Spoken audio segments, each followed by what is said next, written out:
all of a sudden it's all these complications, and I'm echoing in my ears. Oh, Do you hear me all right? I hear you fine. I don't hear echo. Okay, very good. Let's hope for the best. Yeah. Hi, LinkedIn and YouTube. This is Candice from Design in Focus, and today I'm speaking with Kimberly Snoyl. So crazy with Snoyl, yeah. this. I'll just take this off when I'm speaking. Yeah, and we're doing a session in the human experience. And this is my first live session, so yeah, please bear with me. Over to Kimberly, the experienced UX designer, who will be Hi. talking today about the human experience. Yes, I hope it will go better this time.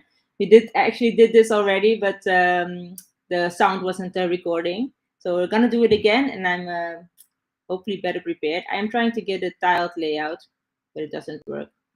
But I think then that's fine. Okay. Hi. What was the question? Should I just start talking about why I'm here? Yeah, let's talk about the human experience and what it means to you and why you came to Yeah. speak with me. Okay, so yeah, the human experience, as I already told also in my intro video, it's actually about being human, as we all are. And I actually have a recent example. Last Wednesday, I had a presentation at Test Jam conference, and afterwards, I felt really insecure somehow. And I think we all have this. We're having this live stream now, trying to figure out the new technologies and trying to make it all work. And we can all make mistakes, and I have to remind myself all the time that's fine. And I got positive, and I got positive reactions and also improvements. And one of the positive reactions was really, really great because there was one woman who came to me after my presentation, and she said, "Thank you so much for giving this presentation. It really inspired me because you're a woman like me. And I also have a lot of ideas, and somehow I always see that they're not perfect, that it's not ready yet, and that's why I don't do anything with them. But you've inspired me to, yeah, to just do it because I see Yeah. you there, and yeah, I feel that I can do it as well. And this is why I keep keep just putting myself out there and being bold, even though it Yeah. can be really scary sometimes. Yeah. Well, that's the thing. It's like we have visions of what we think perfect is, Yeah, and we have these conceptual ideas. So we give names, words, and we have meanings for them. But certain things aren't names that are physical things, it's yeah, just conceptual. And these are the ideals we live by. It's conceptual. We have this shared yeah, image, but there's nothing tangible about it. And so a lot of it relies on the mind behind it, and our minds are always sort of changing, and our environments are changing, and we have to adapt, and yeah, especially when you're in design, because yeah, tools, fashion, all of that constantly you have to be aware of, right? yeah. Yeah, true. Yeah, you have to. That's also a course I did last week. We have a mental model of things, of everything Mm-hmm. around us, and we have to keep changing this mental model with new Mm-hmm. information we get. Yeah, Yeah. And as a UX designer, you work a lot with the mind, right? Like the behavior, and it's just something you have to know. yeah. Um, do you like behavioral science, and how do you apply that to a design or a creative output? Yeah. Well, of course, I also studied human media interaction and also artificial intelligence, cognitive artificial intelligence, where it was a lot about how the psychology of humans work. Yeah, so I think the most important thing right now, because of course it's there's a lot of information out there about how people's minds work. But I think nowadays we're a lot busy with biases, right? That we Yeah. know, and also what you say, a picture of what things need to be like, but also what we think is the norm. Mm-hmm. And we all have this in our minds, and I think it's very good that lately I see a lot of talks about in all disciplines, because I'm in UX, but I'm also in testing. And in Mm-hmm. both disciplines where I go to conferences, I see talks about biases. And that's really Yeah. important that you are aware of them, because I have them, you have them, we all have them. But it's good to Mm-hmm. be aware that it is there, and that we try to suppress our primary reactions to things, but Mm-hmm. not be this, how do you say, impulsive, but try Yeah. to wait. Okay, wait a minute. Aren't my own biases playing a role in my reaction here? Are the things that I'm thinking about my users? Am I sure they're not all the same? And I should really test with all different kinds of users. And also, you have these biases that are really important nowadays, and you hear a lot about. But also neurodiversity, which is also one of the Mm-hmm. meetups of Yeah. ladies that UX, and it plays a role in my daily life as well. That um, for example, you have a lot of different applications for the same Mm-hmm. thing. You Yeah. have different banks, you have different music streaming videos, so many different applications who actually do the same thing, which actually do the same thing. And then sometimes I wonder, why are there so many different applications? Isn't it easier for me to have just one to go? But it's not Yeah. only because people want to make money, but also there are so many different kinds of people who have different needs, and also feel more safe or more attracted to one type of Yeah. application, and another person would be attracted to another type. So it's good that there's so many, there's such a great variety, but Yeah. maybe it should be more clear what application is for whom. I was just thinking. I had this thought train this morning, and you know, how many designers are there? I still have to go and research it. But if you just take the people who use Photoshop or creative tools, Mhm. how many are there? And then you look, how many design apps are there? Photoshop. It's like in every other area you get Yeah, millions or hundreds of apps for true. everything, and then you get to design and you're forced into Adobe. Yeah, That's kind of completely monopoly. counter. Yeah, Yeah, monopoly. Yeah. it's yeah, I think the designer experience is a lot different than the average human experience, um, just because our field seems to change so much. I can't. The sound is terrible on my side. Oh. Yeah. So you've been into design, or like you've been busy with different fields in design for a long time, Yeah. or quite some time. What is the most valuable thing to you? Different fields in design. What's the most valuable thing? Yeah. Mm, yeah, research. I think I don't know if that's what you mean, because we have design, but we have research. What I'm involved in mostly is Mm-hmm. research and design, as in prototyping and testing. Mm-hmm. Um, and I know visual design is not my cup of tea. Mm-hmm. And I'm just starting out, right? So I haven't really maybe properly introduced myself. Yes, Um, that's good. but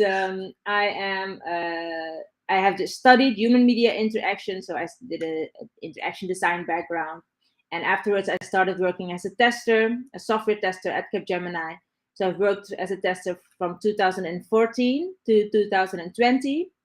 And Mm-hmm. then in 2020, I started mixing these roles, testing and UX. And then for I think from last May, so not really that long, that I'm focused on UX research mostly, of Mm-hmm. only. And what I have noticed in my career is that in my short career as a UXer, is that when people think about or ask me, what are you doing? I'm a UX designer, also my team, they think I will just design something. I will just draw something and have a prototype ready, like a prototyper. They think I'm just a prototyper. And it actually just started also when I was a designer at a low code project, um, Mm-hmm. which goes really fast. So I started, they needed screens and they wanted me to just make the screens. But I wanted to know, okay, who are my users? And then I got the Yeah. secondhand information from somebody who already did some research. But yeah, I wanted to talk to the people. So that's Mm-hmm. what each time I have this feeling like, I want to know more about my users. I want to see them work. Then I really know that UX research is really my passion, Yeah. or the core of UX for me. And I think it's important to be able to prototype or make designs and drawings. So I try to exercise my drawing skills with different courses there are, and just when I'm having a video conversation, just draw the person I'm in. So just trying to just exercising. And prototyping, I'm getting better at now. It's almost 2 years, so I'm working in Sketch and in Axure, and that's really old, but still it works well in my situation. Yeah, and I see that's a skill that really needs improvement, and also research. My research skills, of course, can always be better improved, but it's most important for me, and the most fun to do. I also see that when the research phase is done and we're busy with development, and I'm more with the development team and back and forth trying to figure out if the designs are feasible to be built, then I really miss the research phase. So the research is your core. Yeah. That's your passion. Yes. All right. That's very cool. I think what I use research for the most, or what I find the most value in research, is that it interplays with other parts of UX. For example, empathy. Yeah. There's no way a person just knows how everybody feels and what everybody likes, so you have to do that research so that you can gain that insight into the person, because the best designs are still the designs that talk to people, that resonates with people, right? And research is the route to go to that. Yeah, and you can only get so far with empathy, right? So it's really getting to know your users, and being open to things you wouldn't have thought about yourself. Yeah. Well, that's also the design process. Like, when I studied multimedia, we always had to kill our own style and create a style based on the objectives. I think everybody thinks they're a designer. Everybody thinks they know what's good looking. And everybody has their own interpretation of what appealing is. And so even if you're so talented creatively, if you don't have that knowledge of who you're dealing with and what they find appealing, then you're fighting a losing battle, right? I think that's really a very difficult a subject within UX, because UX stands for user experience. So if a product should be appealing, so people should like it, like to work with it, but for me, how it looks is the least important of UX for me, because I would like to know, how do they use it? Do they understand what they see? Can they find everything? Is it accessible? But if it looks with rounded corners and stuff, I don't know. It's less important to me, I see. But of course, when it doesn't look good, I see it, of course. But it's less important than, is it a really nice color, nice branding? It's because I'm not very skilled at that yet. So for me, I'm first do more of the research part.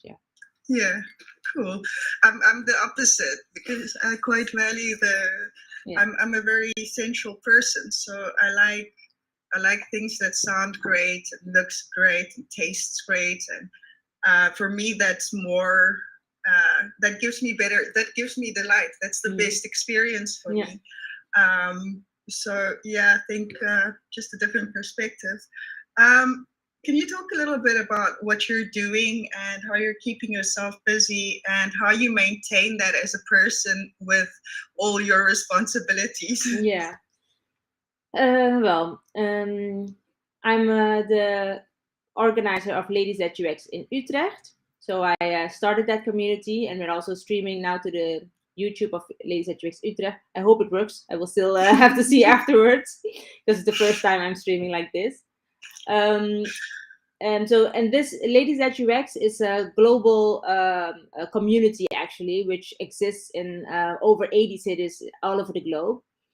And we organize monthly meetups. So that's that's how we started.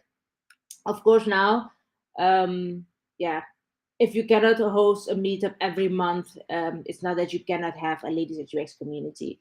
But this is Yeah. how we started, and this is what the idea of ladies at UX was. Um, Now, we're doing it with a team of I think 5 people now. Just Um, Utrecht though. in Utrecht, yes, Yeah. yes, in Utrecht. And there's also our sister community, Ladies at UX Amsterdam, and they're organizing the meetups in Amsterdam. So this is what I do, and I've been doing this since 2016, so quite a while. And we have our pace, so we know we have our contacts now. We have the meetup is every time it is at another company. Yeah, it really helps you to broaden your network, visit different companies, and learn about these companies. And also there are presentations and workshops. So we are always looking for speakers and get to know in all these years, 6 years now. Every month a meetup, yeah. Then you get to know a lot of different people and a lot of Yeah. different topics. So it's really, I really like doing this, and it really helped me also when I was not a UXer yet to stay up to date with all the developments in the UX field.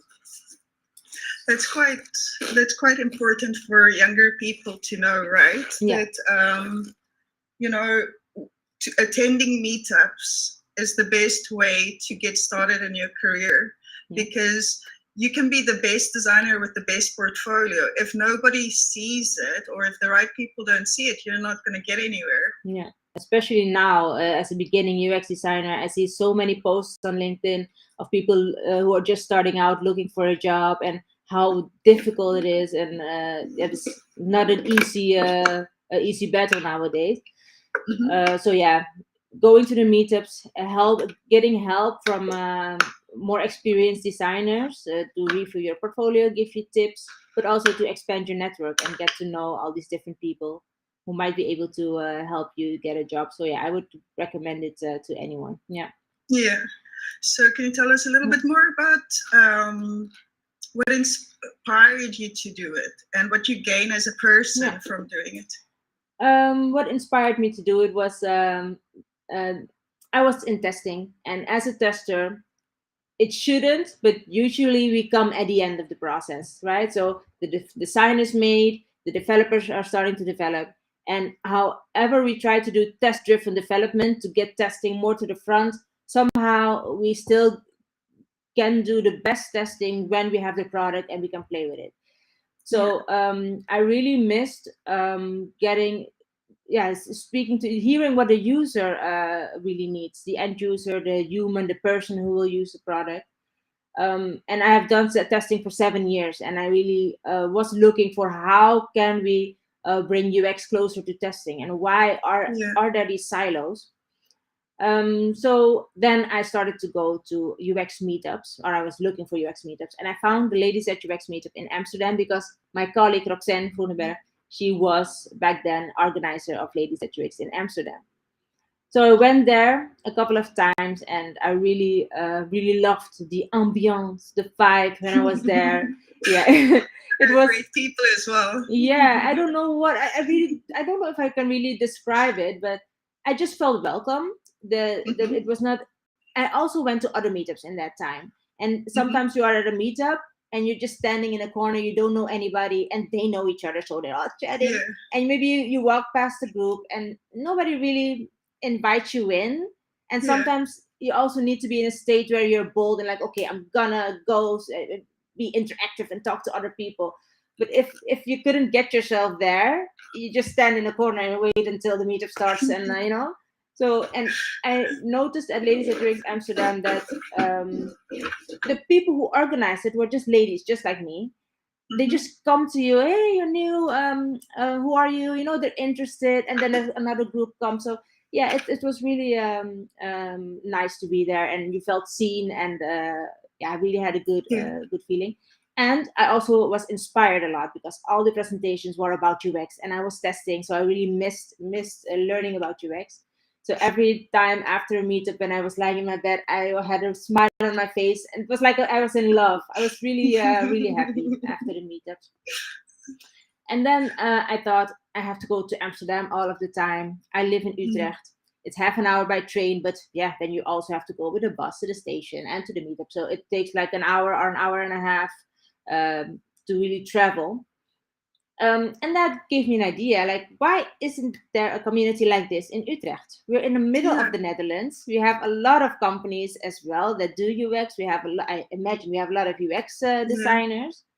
So I asked the ladies at UX Amsterdam if I could also start a UX community in Utrecht, and if I could use their name, or maybe if not, I would make up an own name. And then I didn't even realize that it was a big global community. So Yeah. they sent me to the founders of Ladies at UX, Lizzie and Georgie from Manchester, who started it in 2013. And I really had a video call with them, and they asked me, okay, what do you want to do and why? And yeah, I passed the test apparently because they said, okay, sure. And they gave me the new logo, all the onboarding materials, and they advised me to find someone else to do it, because it's Yeah. to do it alone, it's a lot of work. And apparently there was also someone else, Irina Lutijn, who also had the same idea of starting a UX community in Utrecht. So we found each other at the Nielsen and Norman conference. She happened to be there, and she recognized me. Oh, aren't you Kimberly? And yeah, that's how it all started. And yeah, we started. So that's what was the question? Oh yeah, what inspired me, right? Yeah. Yeah, yeah, that's what I saw in Amsterdam. I also wanted to bring to Utrecht, and my mission or vision was to bring the entire UX community in Utrecht together. So to get all the companies in Utrecht, to bring them together, and make them also see what are you doing in which different companies, what can we learn from each other, to also bring the Yeah. community together, and Yeah. have a and grow as a UX as UX Yeah. professionals in this region. What really inspires me about you guys is that all of you sort of do this out of your own time, your own Yeah. accord.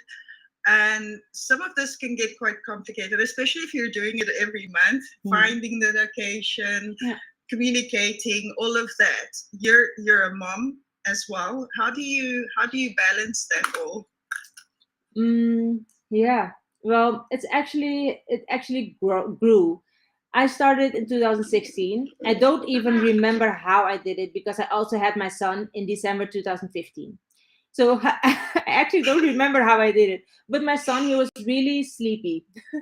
He now it seems he had development. How do you say ontwikkelingsachterstand in Dutch? He was behind on his development, so he was sleeping the first couple of months. He was really easy child.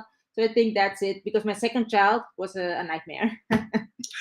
So I was thinking, how did I do it? But now I remember my first child wasn't a real challenge for me. It was like, okay, he's sleeping all the time. Smile at me, wake up. And then I just started doing other things. So I think that was it. Yeah, so how I do it now with two children, it gets more complicated because they grow, and the logistics get also more complicated, because they have to go to school, then they have to go to football, soccer, and it's there's more going on than when they are smaller, I think.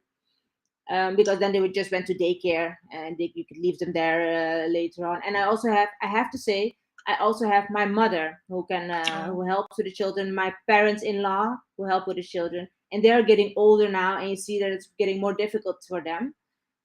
So yeah, we had our schedule, which really helped.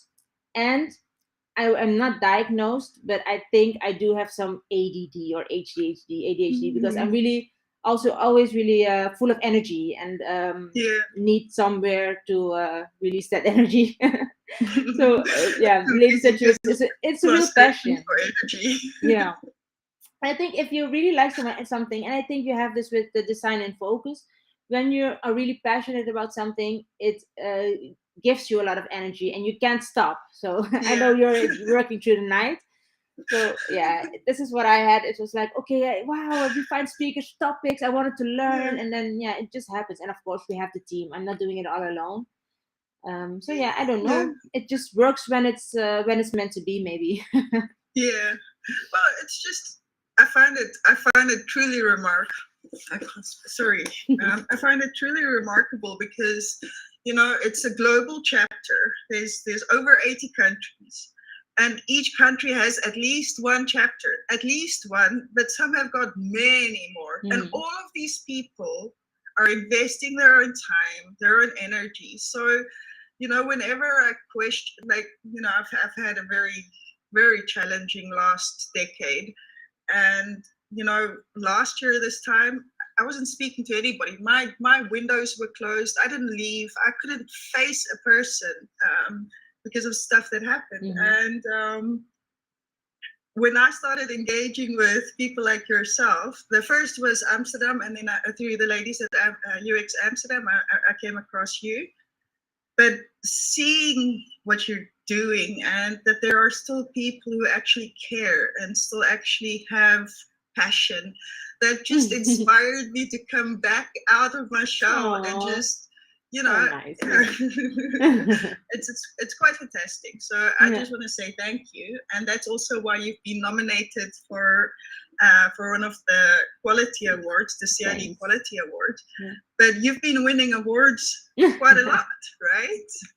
And you're busy with one right now. Yeah, thank you so much for the nomination. I almost felt, how do you say, I wanted to hide because I already won the other award, and it was also, winning an award. It's so weird. Who can say I won an award for testing or for this community building?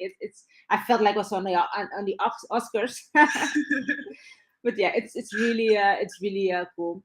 The other award I won was the Rising Star Award for software testing. So it is Eurostar, is the biggest European software conference in Europe. And this Rising Star Award exists not very long, since 2018. And they started this award. They already had awards for best paper, or what is the other one? Best contribution in the software testing field, And those awards were won by people who were very long in the field and had time to make these contributions. But then I think, the organization saw that they had to stimulate the younger people as well. So this award came to stimulate innovation in tech, actually, not only in software testing, if I can believe the website. So in 2018, Sanne Visser won the Rising Star Award, and then she came to work at Capgemini, where I work. So I got to know her, and I saw she was a person just like me. So I think that inspired me. When I saw the call for the new Rising Star Awards of 2022, I happened to be also in a guild, UX guild or UX testing guild. And we were working on a project to automate UX testing or usability heuristics. I will tell. I can also tell you about this later on. But I happened to have this idea. I was working on it already, and okay, I have an idea. It's innovative, so I just sent it in. I thought, YOLO, if you don't try, you don't know. And there were 7 other people who sent in their ideas, or 6 other people. I think we were in total 7. And I just went to the conference because I was speaking. My normal presentation was selected as well, even though it was declined a few years earlier. And this Sanne is my colleague, so she said the call for paper is how do you say it's just more time for a call of papers because they didn't have enough call. I don't know. So I thought, okay, let me just try it again. They probably won't pick my paper anyway. But then I was selected. So I went to the conference in Copenhagen. It was really nice to see all these like-minded people as well there. And at the award show, they called my name. So I had to go up there and really receive an award. It's downstairs. I should have brought it. But this was an award for this idea. Should I tell you more about this idea? Yeah. Just from a personal perspective, what like how it ties into you, into the human experience. Well, if you look at it from a human experience perspective, I could maybe say the tester experience perspective, because I was a software tester, or am, because I still have all this experience. And during my career, I of course was looking from the UX perspective because I am a UXer by heart, right? And I was doing these software tests, as I already mentioned, and I saw, why are we only focusing on functionality? Yeah. And if I had a UX bug and I went to the product owner, he would say like, yeah, okay, it works now, this is nice if you could improve it, but let's put it on the backlog, and we'll see if we ever have time to do it. And of course we never have time because functionality is always more important. So I noticed this, and I noticed also that after a while, it was hard for me to keep bringing in those bugs, even though I'm a UXer by heart. So this is actually really weird. That after a while, I just thought UX was maybe less important. I don't know what happened there, but I was trying to find a way to make UX more important for testers. So how Yeah. come testers don't know a lot about UX? How come functionality is more important, and they don't get time to do the UX tests? And of course, one of the reasons is the business doesn't find it very important always. But also, I noticed that we hadn't.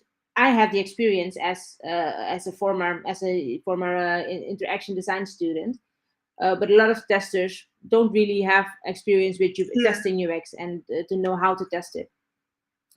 So I was looking at this profile of a tester, and I was thinking, okay, what can we do to help them to gain more knowledge on UX? Because I think UX is Mm. important in every phase of product development, Yeah. right? So you do the Exactly. design.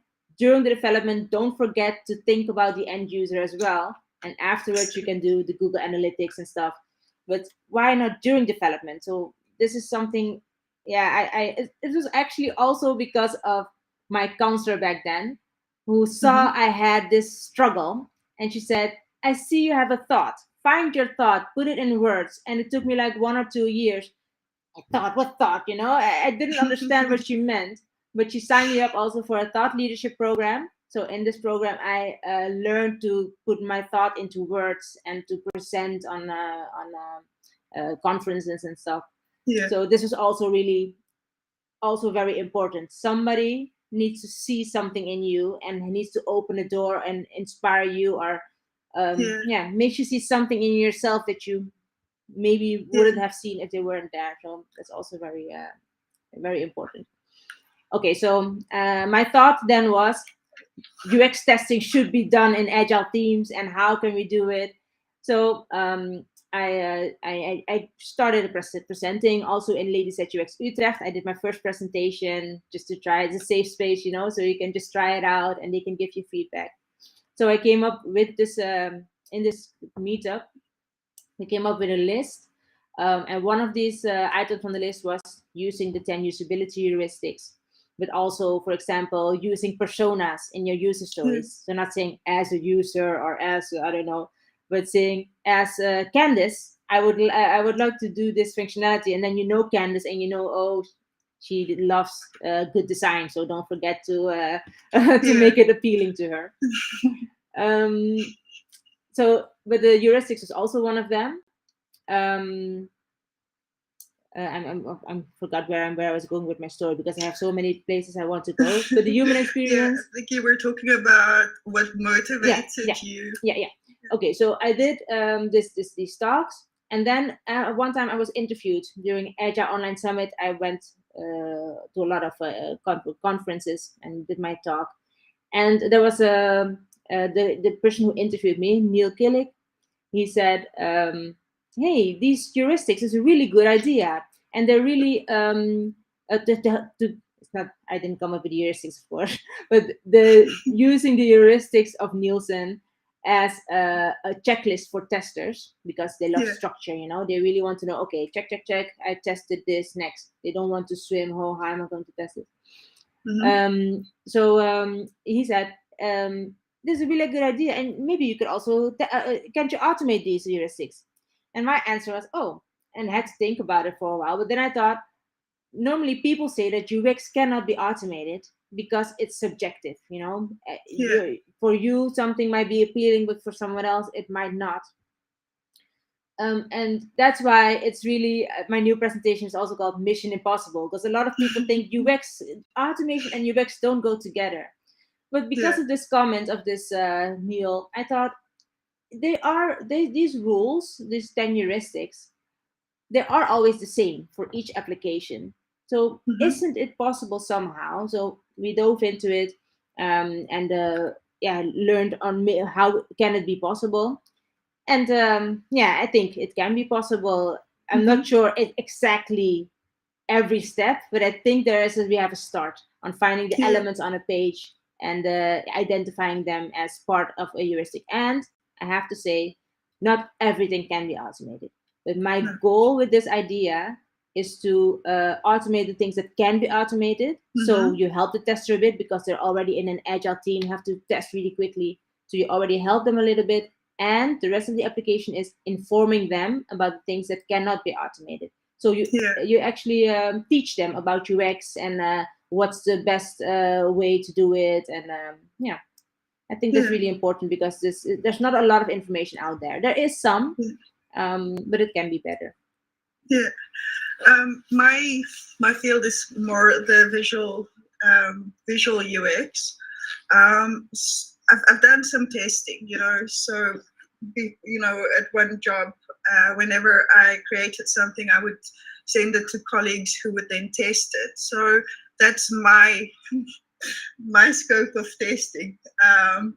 You work in it as a professional, or you worked in it as a professional. Can you talk a little bit about the notions of testing and why you do it and why that's important for design? Yeah. Well, testing is actually, as I already said, it starts within product development, and it's verifying if the requirements are met. So the developers make Mm-hmm. software, and you check, okay, the requirements are it should be you should be able to I don't know order a book on this website. That's a very big requirement, but there are requirements, and you check, okay, check these requirements. This application how do you say it in English? Matches the Complies, criteria. yeah, complies or matches the requirements. So that's actually in basics what you do. There are different techniques to do it, and it can be very technical that you also look Mm-hmm. at all the different test cases, all the different scenarios you can do. And this Mm-hmm. actually also brings me to scenarios. Yeah. Scenarios we also use in UX, and Mm-hmm. I myself am still learning to not forget all the different scenarios as well when I'm designing. Yeah. So this is also a very great way for testers and UXers to work together in a team. We're actually trying it in my current team now, Mm-hmm. because I'm working a lot with the business analyst or information analyst, and I'm working with developers when they are trying to make my code and they have my design and they have questions. But I don't have a lot of uh, how do you say pre-scripted meetings with the testers, like, okay, we need to meet because Yeah. it's just when they see my design they can give feedback. But now Mm-hmm. we do have an extra meeting. I see Oh. them every week now. It's like, okay, this is my design, how will you test it, do you have questions? Because it's really important for testers and Mm-hmm. UXers to work together. But yeah, Yeah. it's in testing. That's actually what you do. You're testing the application, trying different scenarios. You're trying to use it as a user would, and you're trying to break it. What if I do weird things? Does it still stand the application? Yeah. I think that the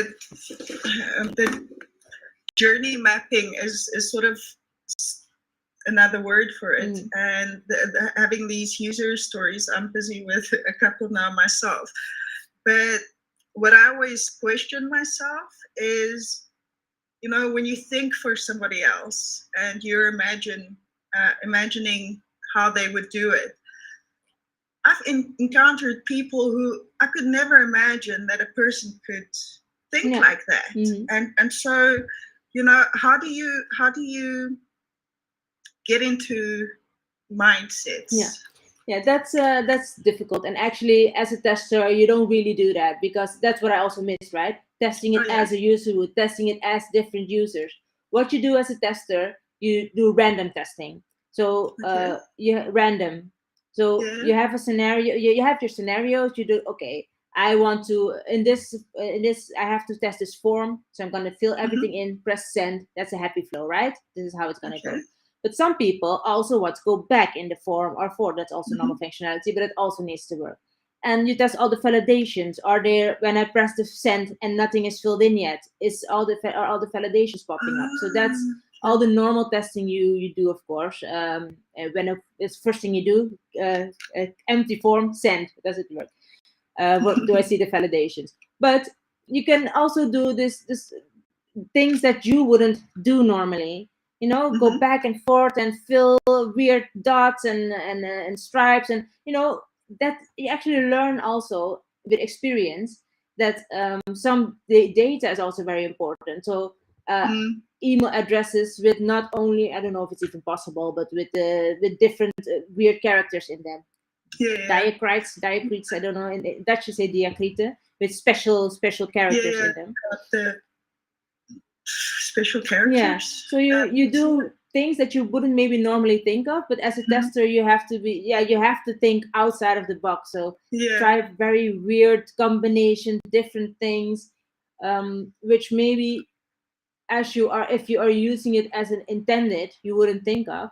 But don't forget, there are also people who might not understand, or maybe there's a situation where the screen blacks out, and they come back and they press a button which is not normal intended use, but it can happen. So think about all these things that can happen when people are interacting with your product. And do you have it covered? All those 500 errors, 400 errors, how do they look? Do people know how to get back? But sometimes errors are also planned, right? Like to get a reaction. Well, not in my experience, but I know that there's a kind of I don't want to say kind of testing, but it is testing, but not the testing we're talking about right now. But for example, there is a button. Do you want to know more about design in focus? Press this button, and when you press it, there's nothing there. But they want to know how many people click on this button. But they want to know how many people click on this button. Then they get feedback. So that's the only thing I'm actually thinking about when you say that the weird things are supposed to happen. But from a UX perspective, it's no more the UX, I guess. Yeah. The UX lens. Yeah, I don't know. From a UX perspective, it's good to inform your users. We just put this button here just to see what how many people will click it, but not like making the users think, okay, I click the button, I don't see anything. What is this? You don't want your users to be confused. So yeah, it should be in a good manner. Yeah. I think with UX, there's a big call to look at the business goals. That is like a third of UX. So our river is a bit different than maybe testing. But if I could give you an example, I've signed up, or I created this company, and I've created companies before. And so what happens every quarter, you have to send in your finances to the Belastingdienst, the tax authorities. And how it's always gone is you get an email, oh, it's time to do your taxes. You do your taxes, fine. And then later you get a letter telling you how much you have to pay. I did this in 2017 when I first started. I did it in last year, and I did it this year. And a couple of months, my last submission, I did the submission, but I never got the letter. Oh. So at some point I'm like, I haven't gotten the letter yet. And then I phone them and I tell them, okay, this is the situation. So they say, okay, no, thanks for letting us know. You're just in time. Oh. So I'm like, whew. A couple of weeks go by, get a letter. Oh, you have to pay this much because you didn't pay. And I was like, what? Okay, so I went and I phoned them, and then they said, okay, fine, yeah, we will take off the fine. You don't have to pay it because we'll send you back the money that you paid. Okay. And then then another 50 euros came off, and I was like, what the hell's going on? So they gave me they charged me 50 euros for asking them to reduce the 50 euros fine that they gave me. Now, if I did let's see if I have it here. I did the user flow of this, and I did the business case. And so if you look at two things, maybe it's an intentional thing that they're doing, maybe it is a mistake, right?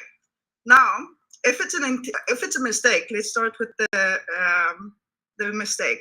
If it's a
So sorry. I'm back. uh, Do you hear are you me? back? Yes. So sorry, it just Oh, stopped. I don't know what happened. I see you, but I don't see myself. That's strange. I think I just what. Okay, I'm just invisible. Oh, I do see you. Okay, well that's good. Are we still recording? Yes, Okay. it's still recording. So sorry. But what was your Yeah. conclusion with the Belastingdienst? Where were you? Well, So sorry. yeah. Anyway, the point is, in scenario one where it's a mistake, I pay for their mistake.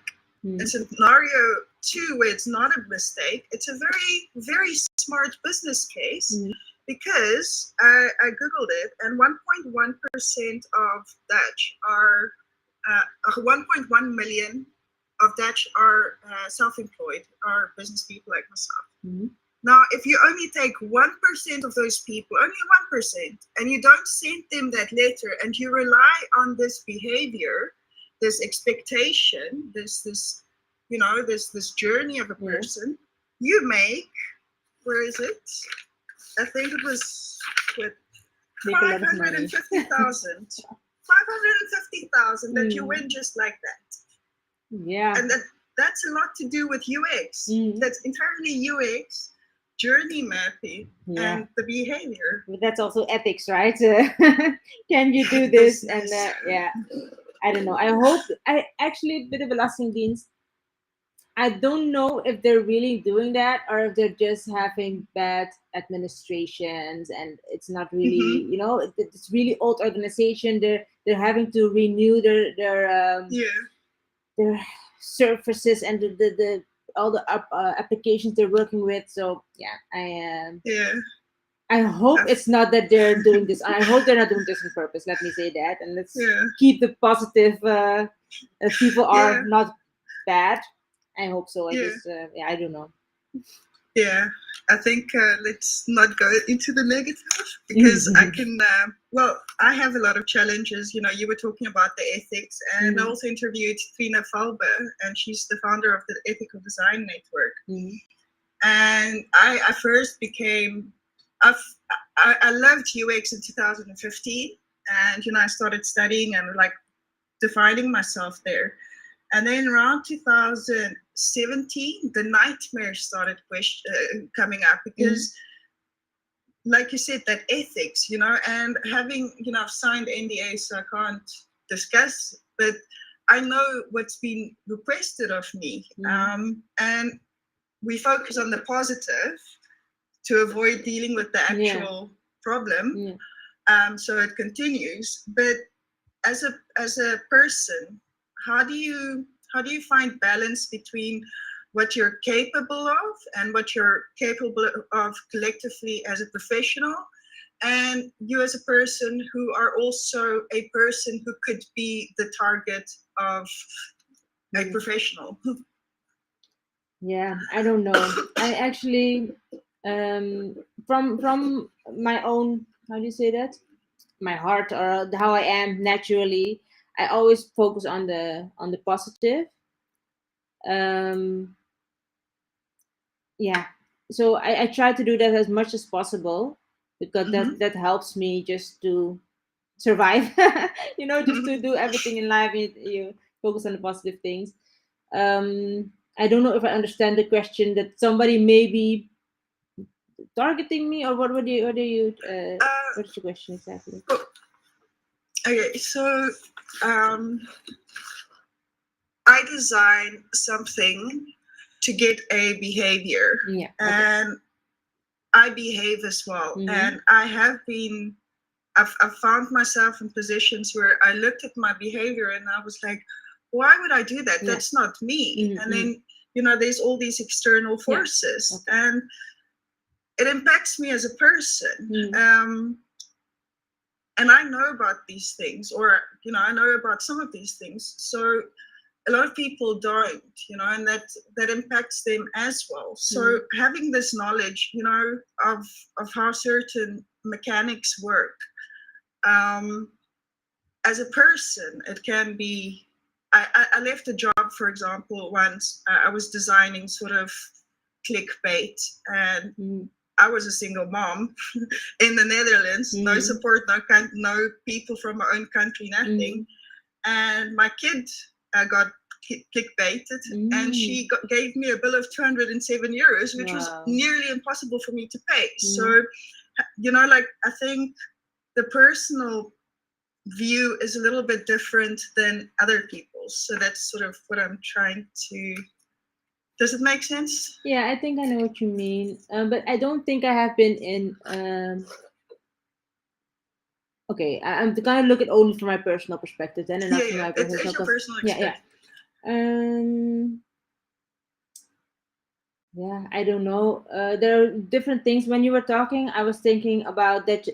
What you were saying for how you react to something that's not me, and that part. I'm not sure if I totally understand it, but I was thinking immediately that sometimes we, in hindsight, think, okay, I should have reacted differently, or should have done something differently. It could also be as a professional, right? You were designing this clickbait website, and maybe you think, wow, that's not you. You shouldn't have done it. Yeah.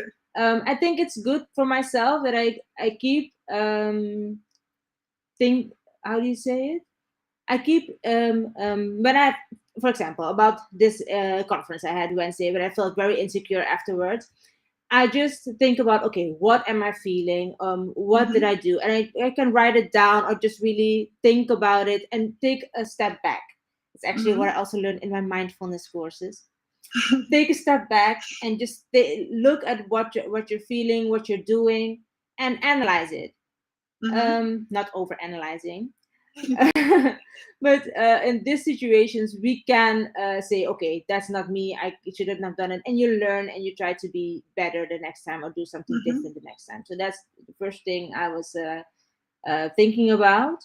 And then you said the other thing from your own perspective, as a person, that you do not fall for these things, or do you mean something like that? No. I designed something that I don't find value in. So it's something that I've been a victim of, but I worked in that for 3 months before. I think it's difficult. I haven't been in that situation that I have designed something that I thought, okay, I shouldn't have, or I don't want to. Yeah.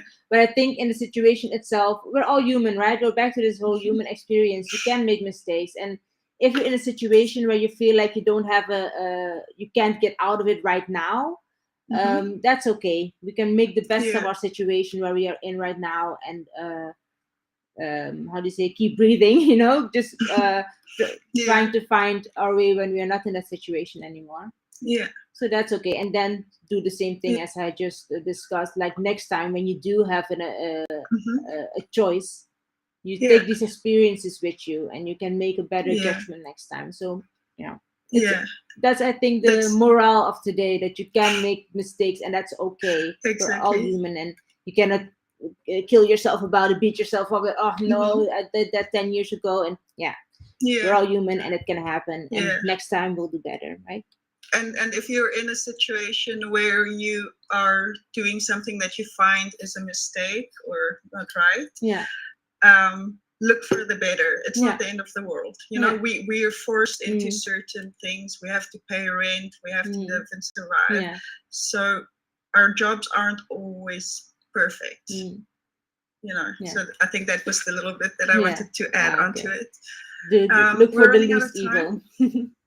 So I will thank you for yours. Yes, thank you And for having me. yeah. Yeah. All right. Thank you so much, and we'll keep in touch. All right. Thanks. Bye. And thanks for watching. Bye bye. Bye.